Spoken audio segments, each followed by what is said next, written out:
Yo, welcome back to my channel today. My team's got set up Justin Waller videos for me to watch, and I'm going to be reacting to them. I have not seen these videos. I actually just learning about who Jay Waller is. So come along with me and let's watch them. Somebody I went to high school with has been texting a buddy of mine that I went to school with thinking that, hey, Justin found the cheat code. I think I'm going to start a metal building company. Bro, I hope with every ounce of me he starts a metal building company. I hope he tries to hang steel. It's especially like if he made it public that he's hanging steel, because he's gonna find out real fast. This ride, cowboy, is rough. You think I found the cheat code? Yeah, after a decade of getting punched in the face, maybe, yeah. And people have to understand that regardless of what you do, your business is gonna be hard. A lot of times it's gonna take a lot of pain and a lot of pressure over time to make diamonds. Well, first of all, I don't know anything about hanging steel, but I do know what happens after a decade, because that's when you really start to get some fruits from your roots and you can really start to get some massive growth. Everyone thinks that I got to where I'm at because I was lucky or it was by chance, but the reality was I've been doing this for over a decade. I was putting my first YouTube videos in 2011 and I didn't even know you could make money on the internet. Today, I have a multiple seven-figure business because of those early YouTube channels. I did neglect it for a while, and we created other platforms because I understand the business is about marketing, sales, and fulfillment. It's not about just YouTube. YouTube is one of the vehicles to market to attract the ideal client. Now, if people are looking at you and saying that, hey, you've got the cheat code, well, guess what? It means you've been doing some work, so congratulations on that. There's another version of me who is still 6'3", doesn't own multiple companies. He works in a plant every day. He's 40, 50 pounds overweight. He's let his hair go away because he didn't take care of his body. I built this person, so I deserve to walk up with confidence. And any man who does the same can do the same. He might not be able to get a 10 out of 10 in another country or in Miami, but he can certainly live in Indiana and have the most beautiful girl in his town. And for that reason, I think that a guy putting game in front of building himself is an absolute mistake. I completely agree. Put yourself first. Here's what I believe. I deserve to be rich because I add value to other people's lives. And the only way I can add value to other people's lives is if I become a better version of me. I always say that there's 4 reasons why you should become really, really rich. One of them is because of the lifestyle that you live. 2 is the ability to contribute. 3 is who you become. And 4, so you don't have to worry about money anymore. But who you become is incredible, from your relationships to your health to your happiness, and it requires that you do the work on yourself to rip out the old rotten roots of belief systems that have been conditioned inside of you, and you put a new automatic conditioning that is going to grow you. Once you do that, people might neglect you while you're doing the work, but once they start to see the fruit from your roots, guess what? They're gonna wanna be in your world. And at that point, you gotta choose who's always bet on you for being you and who hasn't. And those that haven't, leave them to the wayside and go give to those that have bet on you from the beginning, including yourself. I like this guy. He's good. What do you focus on in your 20s? I think fitness first. It's the mental muscle of just going every day, even if the workouts are because you accidentally have good workouts when you go every day. And if you tell yourself, I'm just gonna go in there and off a little bit, you might accidentally catch a pump and then really kill it. And you'll find that if you can get from 0 using the workouts to a pump, and then from the pump to progress, what I call positive momentum, then you wanna go in the gym because you just look fucking jacked. Look, first of all, the biggest mistake I made in my 20s was probably not this. I didn't make the behavior in my 20s to go work out every single day and, as he says, get my pump on. So I think this is a great idea. I don't know from my own experience because I didn't do it. I spent my time on game, drugs, and alcohol. I recommend you don't do that and that you take his advice on this.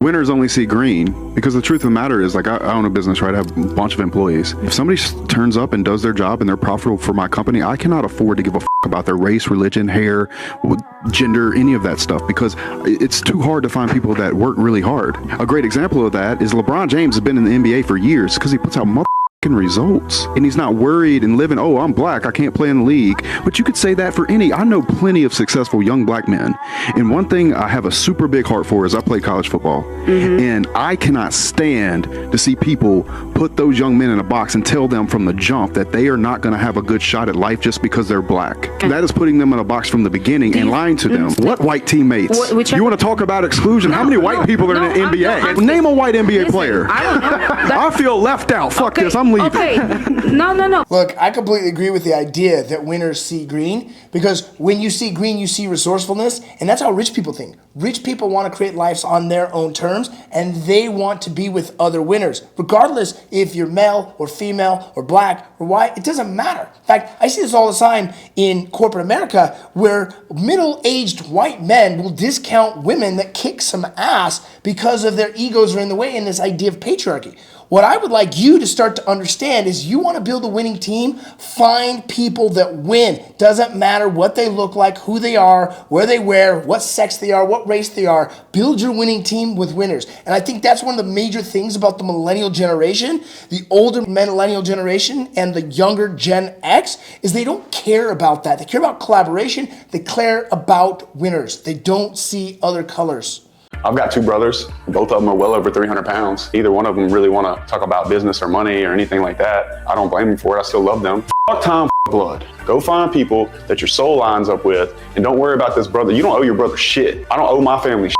I owe the people that love me for me, all of me. As long as I have that, I don't really care about anything else. Most oftentimes, the people in your family are not going to be the ones that understand you and want to relate to you in that way. Not their fault. Don't blame them. They're not wrong. You're not wrong. Go find people that do and be happy, man. But when you start doing that, your brother's going to see, and he's either going to come or he's not. Good luck. I totally agree. In a very bit softer tone. Look, I don't owe my family anything, and they don't owe me anything, quite honestly. And if I did what my family wanted, I would be going to church. I would not have tattoos. I would have short hair. I'd be a completely different person.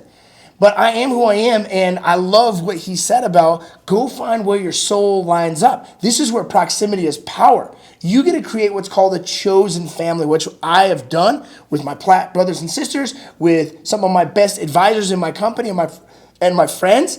And I've aligned with people that see things the way I see it and have a path to create life the way I want to create it.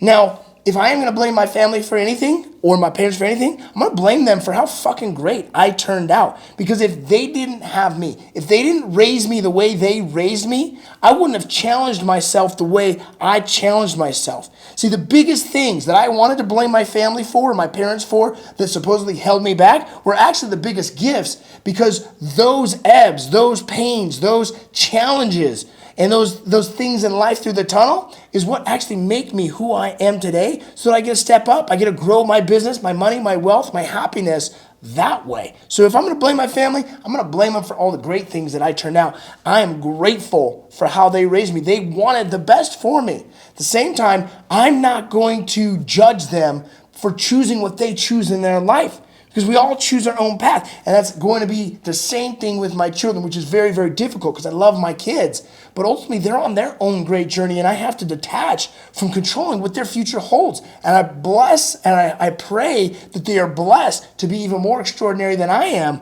because of how I've raised them. What's a high value man to you? First of all, I want to say something for clarity. I hate the word. Like, I hate high value. I hate alpha male. I hate all that.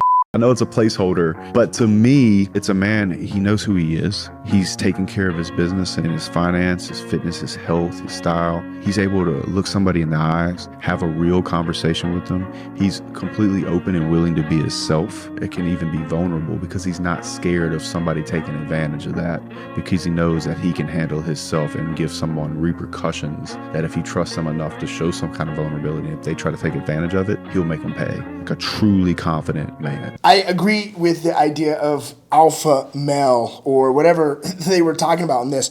Weak men actually do exist because of hard times, and we're seeing that today. But alpha male has almost been tainted to the wrong idea of what I call a good guy with edge. See, real leaders, they don't need validation. They validate themselves. I freaking love this dude. I want to watch more of his stuff because what he is spitting right now, I completely agree with. He owns himself. He's confident. He can look people in the eyes. He just said that. My guess is, from what I've heard briefly, he's got a really great relationship and he knows what he's doing with his life.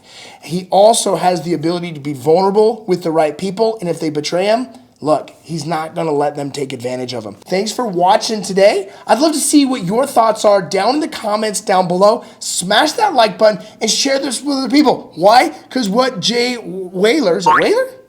what Jay Waller is sharing today, I think people need to hear it. I love this dude. I'm glad that I was turned on to him today from my team. Go check out more of his stuff. Look, I want to say thanks for watching my video. And I know that this isn't for everyone, but it is for certain people that are ready to make big changes. Like they're ready to create residual revenue. They're ready to become real business owners. They're ready to have a business that makes money even when they're not working. And if that's you, I want you to click the link down in the description, and I want to give you an opportunity to have what's called a triage discovery call. We're gonna meet with my head coach and learn where you're stuck in your business and what changes you gotta make so that you don't have to work to make money. And I wanna say it again, I know that sounds crazy, but imagine you took time off and you still made money. That doesn't mean you don't have a business to grow, you absolutely do. But I'm gonna teach you how to grow a business that makes money even when you're not there working. So click the link down below, get your free consultation with my team, and let's really discover where you're at and how you can create it. We'll see you there.